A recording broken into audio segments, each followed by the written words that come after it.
Welcome to the Appalachian Heritage Woodshop, woodworking with an Appalachian flair.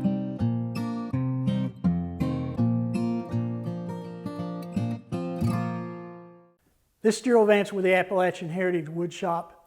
Many of you that do fine woodworking at some point in time, you will purchase kiln-dried hardwood, and a lot of you will be buying it directly from the kiln operator.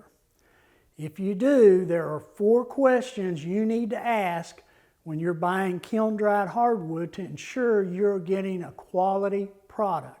These 4 questions are designed to stimulate a conversation between you and the kiln operator. These questions are designed so that you will be able to determine whether the kiln operator is drying the wood properly and that you will get a good quality product at a fair price. Now, all of this information is derived from the U.S. Forestry Service Kiln Operator's Manual. The U.S. Forestry Service is the organization that conducts the experiments, they gather the data, they interpret the data, and they write the kiln schedules. So they are the true experts on kiln drying. It also does not matter what type of kiln the individual operates. It could be a solar kiln, it could be a dehumidification kiln, it can be a steam kiln, it can be a vacuum kiln. There are several different types of kilns. It could even be a homemade kiln. It doesn't matter what type of kiln. If you ask these 4 questions, then you will learn whether the kiln operator knows what he's doing, whether he has quality equipment, and whether he is providing you with a quality product. So let's look at these 4 questions. Let's look at the first question. It's rather obvious. What is the moisture content of the wood? Now, as a kiln operator, that individual should know that the correct moisture content, the final moisture content in the kiln-dried wood is dependent upon the geographic location. In other words, if you're in the southeast, it is not the same moisture content recommended than if you're in the northwest. So you need to know geographically what is the correct moisture content for your location. You also need to know where the final product will be. If you're going to take this kiln-dried wood and build something, where is that final product going to reside? If it's going to reside outside, then that requires a certain moisture content. If it's going to reside inside a conditioned residential dwelling, then that requires a different moisture content. If it's going to reside inside a commercial building that is conditioned, that's different than a residential building. If it's in a building that is not conditioned, such as a barn or shed or a cabin that's only used a couple times a year, the second question you need to ask is, how do you measure the moisture content, or how do you measure the moisture loss in the kiln? And this is very important. Now, a lot of them will show you a meter and they will tell you they're measuring the moisture content by a meter. Meters are extremely inaccurate at measuring the moisture content in a board. They are very, very accurate at measuring the resistance between the prongs, but that does not always correlate to the correct moisture content in the wood. There are too many variables. If they measure the moisture content using the scientific method, some people call it the oven dry method, some people call it the total solids, but if they use that method, it is scientific, it is repeatable, and it is accurate. It is the only method that is accepted in a court of law in the United States.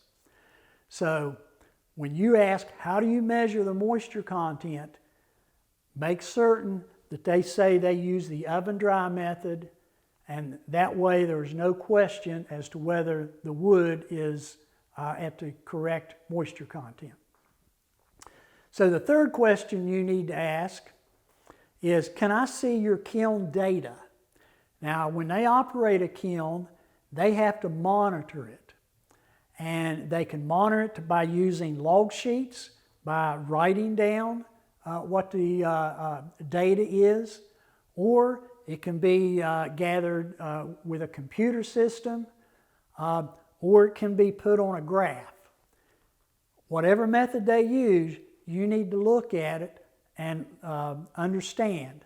So when you look at the data, you can see the temperature in the kiln slowly go up. You can see the humidity in the kiln slowly go down. You can see the weight of the samples slowly go down. And it doesn't matter what control point they are using, whether they're using equilibrium moisture content, whether they're using the wet bulb temperature. It doesn't matter if they're using the differential temperature. It doesn't matter what control point they're using. They are gathering the information, and you have a right to see that. When you see that, then you can see whether it is in control or whether it's just all over the place. The temperature should never change more than 5 degrees in a 24-hour period.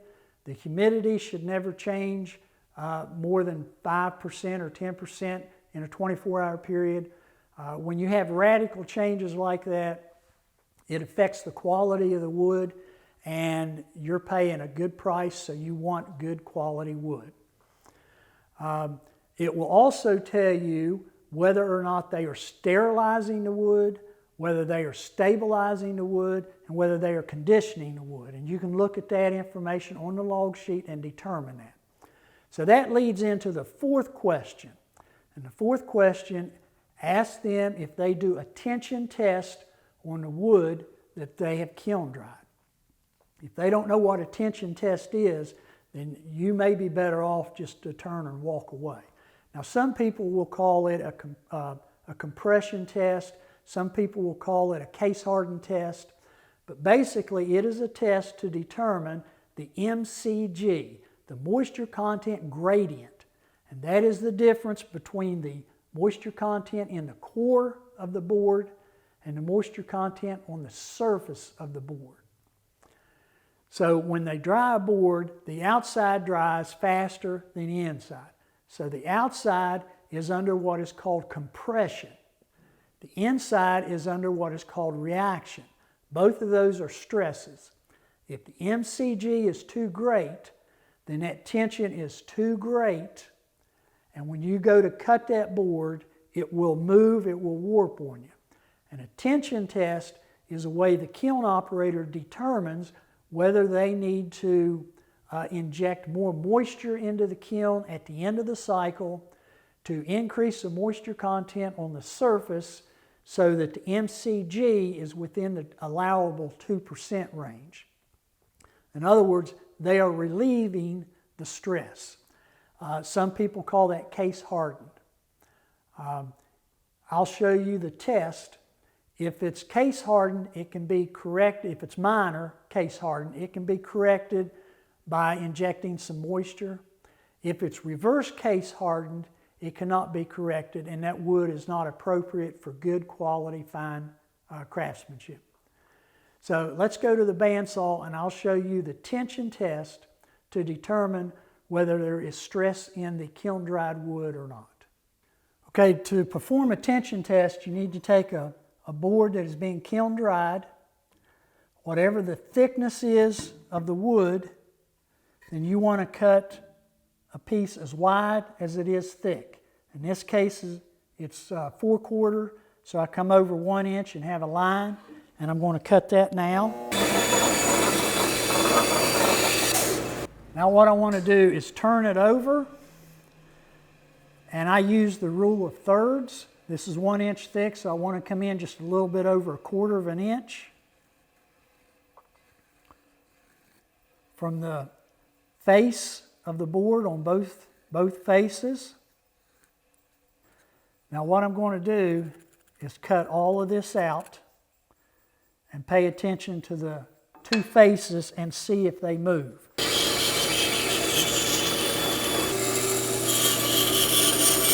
What you look at is these two pieces right here. If they stay parallel, then there is no stress. The compression on the outside and the reaction on the inside is equalized, so there's no movement. If these flex in immediately, then it's under compression. It's case hardened. That can be relieved by adding moisture on the outside. If it flexes outward, that's reverse case hardened, and that cannot be corrected. So if the kiln operator is not willing to perform a tension test, then again, as a consumer, you may want to just walk away. So let's look at these 4 things again you need to ask. You need to ask, what is the moisture content? You need to ask, how do you measure the moisture content? You need to ask to see the data from the kiln when it was operated, and you need to have them perform a tension test. If you do all of these things, then you can be an informed consumer and purchase good quality kiln-dried wood at a fair price.